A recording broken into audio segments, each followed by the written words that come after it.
दोस्तों, कैसे हैं हम सब लोग। दोस्तों, हम लोगों ने अपना फाइनेंशियल रिपोर्टिंग का या फाइनेंशियल अकाउंटिंग का एक सेशन सीरीज शुरू की थी, तो आज हम उसको थोड़ा सा आगे लेके चलते हैं। देखिए दोस्तों, फाइनेंशियल रिपोर्टिंग के जो होता है सेगमेंट्स, उसके ऊपर हम डिस्कस करेंगे। आज हम इस फाइनेंशियल रिपोर्टिंग के सेगमेंट को दो हिस्सों में होता है। एक होता है हमारा पीएनएल और एक होता है हमारा बैलेंस शीट। सही, लोग बोले होंगे यार सही है यार, बैलेंस शीट पहले आता है पीएनएल बाद में आता है। बिल्कुल सही बात है, सही है। हम हमेशा स्टेटमेंट ऑफ बैलेंस शीट पहले फाइनेंशियल स्टेटमेंट दिखाते हैं, फिर statement of profit and loss दिखाते हैं। इसके बाद भी स्टेटमेंट ऑफ कैश फ्लो होता है, चेंजेस इन इक्विटी होती है, लेकिन मैं बारी बारी सब पे चलूंगा। लेकिन दोस्तों, हमें इन दोनों का ना रिलेशनशिप बनाना है, हमें इन दोनों का रिलेशनशिप बनाना है कि कैसे इसका रिलेशनशिप बनता है। अगर आपने मान के चले सेल्स की, तो सेल्स का रिलेशनशिप किससे होता है? रिसीवेबल्स से या कैश होता है। सही, कैश सेल्स होता है। इसी तरीके से अगर आप कॉस्ट ऑफ सेल्स में देखेंगे तो जो एलिमेंट्स आते हैं कॉस्ट ऑफ सेल्स होता है, कॉस्ट ऑफ सेल्स होता है, उसका रिलेशनशिप आपके अप्रूव्ड एक्सपेंसेस से आता है, आपका क्रेडिटर से आता है। सही है दोस्तों, तो रिलेशनशिप साथ साथ बनता जा रहा है। देखिए ना, कोई भी चीज़ ऐसी नहीं जो बिल्कुल इंडिविजुअल हो। अगर आप कॉस्ट ऑफ सेल भी देखिए तो आपके पास डिप्रिसिएशन आता है, आपके पास डिप्रिसिएशन आता है। डिप्रिसिएशन जो होता है वो किससे होता है?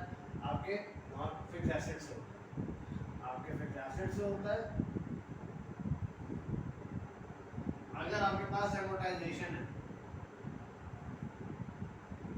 एमोर्टाइजेशन तो वो किससे होता है? Intangible assets, intangible assets. आप मेरी बात को गौर कर रहे हैं कि इसका इससे रिलेशनशिप है, इसका इससे रिलेशनशिप नहीं है। क्यों? वजह बताता हूं। ये बनता है फॉर द ईयर और ये सारे होते हैं एज ऑफ। बहुत फर्क है, यानी कि एक साल में, सिर्फ एक साल में कंपनी ने क्या कमाया, किसी इंडिविजुअल ने क्या कमाया, और ये होता है कि आपके बिजनेस के शुरू से लेके आज तक आपके पास एसेट और लायबिलिटीज हैं। क्या सेल किए बगैर आपका रिसीवेबल या कैश जनरेट हो सकता है? Answer is no. आपकी परचेजेस, रॉ मटेरियल परचेज किए बगैर आपका क्रेडिटर्स या आपके पास अकाउंट एक्सपेंसेस जनरेट हो सकते हैं? Answer is no. डेप्रिसिएशन कब जनरेट होगा? जब फिक्स्ड एसेट्स आएगा। एमोर्टाइजेशन कब होगा? जब इंटेंजिबल आएगा आपके पास। तो आप बात समझ रहे हैं, लॉजिकल, हम लॉजिकल रिलेशनशिप बनाने के ऊपर बात कर रहे हैं कि रिलेशनशिप बनेगा कैसे। ये जो चीज़ें हैं ये वाइस वर्सा भी हो सकती है। ऐसा मैं नहीं कह रहा कि 100% ही सही चीज़ है सारी, लेकिन मैं आपको बताने की कोशिश कर रहा हूँ। कुछ एंट्रीज ऐसी होती हैं जिनका इम्पैक्ट सिर्फ बैलेंस शीट से बैलेंस शीट चलता है। फॉर एग्जांपल, आपने कैपिटल इन्वेस्ट किया है तो उसका ताल्लुक सिर्फ बैलेंस शीट से ही होगा। कैश डेबिट हो जाएगा, कैपिटल क्रेडिट हो जाएगा। कहीं मैं ये 100% नहीं कर, लेकिन रिलेशनशिप आप देख रहे हैं। ये चीज़ फाइनेंशियल रिपोर्टिंग के सेगमेंट्स में बताना चाह रहा हूँ आपके पास कि आपके पास कितने किस्म के एक्सपेंसेस आ सकते हैं। सही है ना। एक चीज़ तो मैंने आपको ये बता दी। आज हम शुरू करते हैं थोड़ा सा सेल्स को लेकर। अब मैं आपको एक चीज़ बता रहा हूँ सेल्स को या अप्रूवल से मैं, सही है ना। मैं तो क्योंकि बहुत सारे स्टूडेंट्स ऐसे होते हैं जिनके पेपर्स में एंट्रीज पूछी जाती है, रिलेशनशिप पूछा जाता है, तो उसके ऊपर मैं बात करूँ। आपने मिसाल के तौर पे सेल्स रुपीज 100, सही है। मैंने उसमें भी डेबिट क्रेडिट भी पढ़ाया था, मैं आज पढ़ा। तो अगर सेल्स है, आपने आप ये सोचे आपने किसी को अपना स्टॉक बेचा है ना, सेल किया 100,000, जो कि अभी इधर कैश में मिल जाएगा या 2 महीने बाद मिलेगा, 2 मंथ बाद मिलेगा, बिल्कुल स्क्रैच है। तो आपके पास सबसे पहले एसेट जनरेट हो रहा है, एसेट जनरेट हो रहा है ना, और आपकी इनकम बढ़ रही है। ये क्या होगा? इनकम बढ़ रही है। मैं क्या बोलूँगा, मेरा कैसे कैश जनरेट होगा, मेरा एसेट बढ़ेगा तो मैं कैश में डेबिट करूँगा 100,000 से, और या रिसीवेबल को करूँगा, दोनों में से किसी एक चीज़ को करूँगा ना मैं, और उससे रिलेटेड में सेल्स लिखूंगा कि मैंने 9 रुपए की सेल्स की है, तो हमारा रिलेशनशिप बढ़ गया इस तरह, ये हमारा डबल हो गया। ये दो इम्पैक्ट्स तो होने ही होने, ये दोनों इम्पैक्ट्स तो आपके पास आने ही आने हैं किसी भी टॉपिक, क्योंकि आपने एक इक्वेशन पढ़ी थी मेरी क्लास में कि assets is equal to capital plus liabilities. अब आप बोल रहे सर यहाँ पे किस तरीके से आप प्लॉट करेंगे इसको, दूसरी बात है पूछ सकते हैं, पूछें आप मुझे बात बताएं, आपका एसेट जनरेट हो गया 100,000, बोलेंगे सर यहाँ तो कैपिटल है, तो कैपिटल जो होता है ना दोस्तों उसके 3 एलिमेंट्स होते हैं। ये उसमें एक एलिमेंट होता है एक्यूमुलेटेड प्रॉफिट्स का, एक्यूमुलेटेड प्रॉफिट्स का, तो ये आपका जो लाख रुपये आपका प्रॉफिट ही हो गया ना, इनकम हो गया, क्योंकि मान के चले कोई एक्सपेंस नहीं है, लाख रुपये का प्रॉफिट हो गया प्लस जीरो टाई हो गई बैलेंस शीट। ये एक सेल्स का रिलेशनशिप मैंने आपको बताने की कोशिश की है। अच्छा, मैं इसमें इंशाल्लाह हम आगे भी पढ़ेंगे सेल्स से रिलेटेड। एक चीज़ याद रखिएगा, मैं सारी चीज़ों को स्क्रैच लेवल से इंशाल्लाह आपको सारे हेडिंग स्क्रैच लेवल से इंशाल्लाह एक्सपर्ट बनाऊंगा। एक आईएएस है, आईएएस 18 और आईएफआरएस 15, ये दो इंशाल्लाह हम कवर करेंगे इंशाल्लाह। आईएफआरएस 15 जो है ना वो सिर्फ है कॉन्ट्रैक्ट के लिए, कॉन्ट्रैक्ट फ्रॉम कस्टमर से। अगर मिसाल लेना है कॉन्ट्रैक्ट फ्रॉम कस्टमर्स क्या होता है, मिसाल के तौर पे आपने गाड़ी लेने जाते हैं तो अक्सर आपको बोलते हैं कि इसके पार्ट्स की वारंटी है, 2 साल की वारंटी है, सही है ना, तो 2 साल की जो वारंटी है आपसे कॉन्ट्रैक्ट हुआ है ना उसका, आपको वो कहते हैं 2 साल की आफ्टर सेल सर्विसेज, आप सर्विस करवाएं कुछ भी करें, कॉन्ट्रैक्ट है ना, कॉन्ट्रैक्ट 2 साल तक का है ना, 2 साल, तो ये चीज़ है आईएफआरएस 15 एप्लीकेबल होगी, सही है।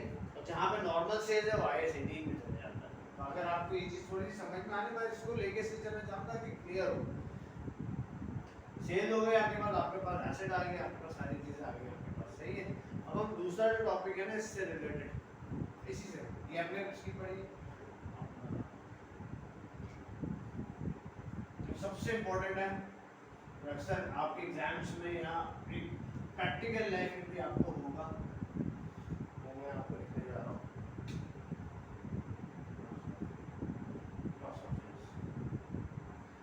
मतलब ये कॉस्ट ऑफ सेल्स ऐसी है जो कि पूरे अकाउंटिंग की, पूरे बिजनेस की जान है।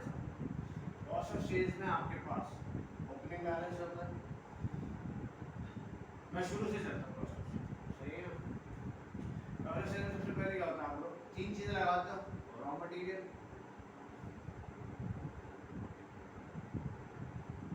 कंज्यूम, इसका एक अलग टॉपिक है जिसको कवर करते हैं आईएएस, ये भी मैं आपको पढ़ाऊंगा, सही है ना दोस्तों। इसके बाद आता है लेबर, सही है, तो ये दोनों मिलके क्या हो जाता है, प्राइम कॉस्ट हो जाता है। आप बोलेंगे सर आपने यहाँ तो आईएफआरएस लिख दिया, यहाँ पे तो कुछ भी नहीं लिखा, मुझे लो यार दोस्तों, आईएएस इसी से रिलेटेड अभी दोनों ऐड हो गए, इसमें इनडायरेक्ट एक्सपेंसेस, इनडायरेक्ट एक्सपेंसेस में भी सब आप बोलोगे यार सर आपने तो बताया नहीं कि इसमें कौन सा आईएएस रहेगा, सर ये लीजिए आईएएस 37 और आईएएस 16। आईएएस 37 तो मैंने यहाँ से लिया, आईएएस 16 क्यों लिया, आईएएस 16 पर्टेन करता है प्रॉपर्टी प्लांट इक्विपमेंट से। अगर आपके पास प्लांट है जो फैक्ट्री में लगा हुआ है तो उसका डेप्रिसिएशन कहाँ पर आएगा, कॉस्ट ऑफ सेल्स में आएगा, एडमिन में नहीं आएगा, सही है दोस्तों। इन सबको ऐड करने के बाद आपके पास आता है वर्क इन प्रोसेस का ओपनिंग बैलेंस और वर्क इन प्रोसेस का क्लोजिंग बैलेंस, फिर उसके बाद आता है आपका फिनिश गुड्स का ओपनिंग बैलेंस और फिनिश गुड्स का क्लोजिंग बैलेंस। अब आप फिर बोलेंगे सर यहाँ पे तो आपने आईएफआरएस बताया ही नहीं है, तो यहाँ पे तो आईएएस भी एप्लीकेबल होंगे, यहाँ पे इसलिए नहीं होता, यहाँ पे कॉस्टिंग का एक बहुत बड़ा एक एलिमेंट है, बहुत बड़ा एक कॉन्सेप्ट है, process costing, process costing.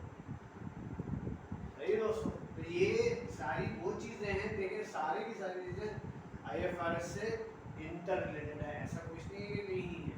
IFRS आपको सब चीज़ें सब आपको बताता है कि किस तरीके से आपको अकाउंटिंग करनी है। तो ये कुछ सेगमेंट्स है। फिर उसके बाद आपके पास एक सेगमेंट आता है, इसके बाद आपके पास आता है एडमिन के एक्सपेंसेस आते हैं, सेलिंग के एक्सपेंसेस आते हैं, अदर इनकम्स आती हैं, उसके बाद टैक्स आता है। ये सारी चीज़ें जो है ना, ये सारी चीज़ों का रिलेशनशिप इससे भी है, cost of cash flow statement से भी है, चेंजेस इन इक्विटी से भी है। इन सबको हम पढ़ेंगे दोस्तों। ऐसा नहीं है कि मैं सिर्फ सेगमेंट्स बताना चाह रहा हूँ। सेगमेंट का मतलब ये नहीं है कि एलिमेंट्स 4 हैं। स्टेटमेंट ऑफ बैलेंस शीट 5 है, statement of balance sheet, statement of profit and loss account, statement of other comprehensive income, statement of cash flow and statement of changes in equity. 5 हो गए, हमेशा याद रखिएगा ये 5 तो होंगे ही होंगे। ये एलिमेंट्स है फाइनेंशियल स्टेटमेंट्स के, फाइनेंशियल रिपोर्टिंग के। हम इसके साथ साथ ये देखेंगे कि स्पेसिफिक आईएस कौन से अप्लाई हो रहे हैं हर एलिमेंट, हर सेगमेंट के ऊपर। हम इसकी जर्नल एंट्रीज, पहले जी जर्नल एंट्रीज, फिर इनके लेजर पोस्टिंग, फिर इनकी आप अगर कंट्रोल अकाउंट है कंट्रोल अकाउंट, फिर डायरेक्ट ट्रायल बैलेंस, फिर फाइनेंशियल स्टेटमेंट में जाएंगे। अगर आपको इसमें से कोई चीज़ समझ में नहीं आ रही हो ना दोस्तों, तो उससे पूछ लीजिएगा, अपने आप को ब्लैंक नहीं रखिएगा, पूछ लेना यार कि गवर्नमेंट सिस्टम में सर ये चीज़ समझ में नहीं आ रही है। मुझे पता है आप लोग नहीं करोगे, लेकिन मैं आपको फिर बता रहा हूँ ये इतनी प्रैक्टिकल चीज़ है यार दोस्तों, ये इतनी प्रैक्टिकल चीज़ है, ये सिर्फ और सिर्फ पेपर पास करने के लिए नहीं है या नौकरियाँ हासिल करने के लिए नहीं है। अगर आप अपना खुद से बिजनेस करना भी चाहते हो ना, तो आपको इन एलिमेंट्स का काम लेना पड़ेगा। आप बोलेंगे सर आपके तो प्रोफेशन अकाउंटेंसी है, तो आपको इस चीज़ें के बारे में सिर्फ बुकिश नॉलेज, या आप मुझे 1000 सर्कमस्टेंसेस देंगे, मैं हज़ारों सर्कमस्टेंसेस को बिजनेस में कैप्चर कर सकता हूँ, आई प्रॉमिस यू। लेकिन इम्प्लीमेंट करना बहुत ज़रूरी लाइफ में। देखो यार दोस्तों, ये मैंने जब अपनी पढ़ाई की ना, वो सिर्फ इसलिए नहीं की कि मुझे सिर्फ डिग्री मिल जाए, मुझे शौक था सीए करने का, मतलब बीइंग अ प्रोफेशनल अकाउंटेंट। मैं ये सारी चीज़ें आपको इससे इसलिए बता रहा हूँ कि सिर्फ किताबी बातें नहीं, प्रोसेस कॉस्टिंग है ना, ये इतनी एप्लीकेबल होती है ना मैन्युफैक्चरिंग इंडस्ट्रीज के अंदर। आपकी सोच है, तो अगर आपको कोई चीज़ समझ में आ रही है तो उसको यार नोट डाउन करके आप लिख सकते हो और उससे पूछ सकते हो इस चीज़ के बारे में। तो बहुत ज़्यादा ख्याल रखिएगा।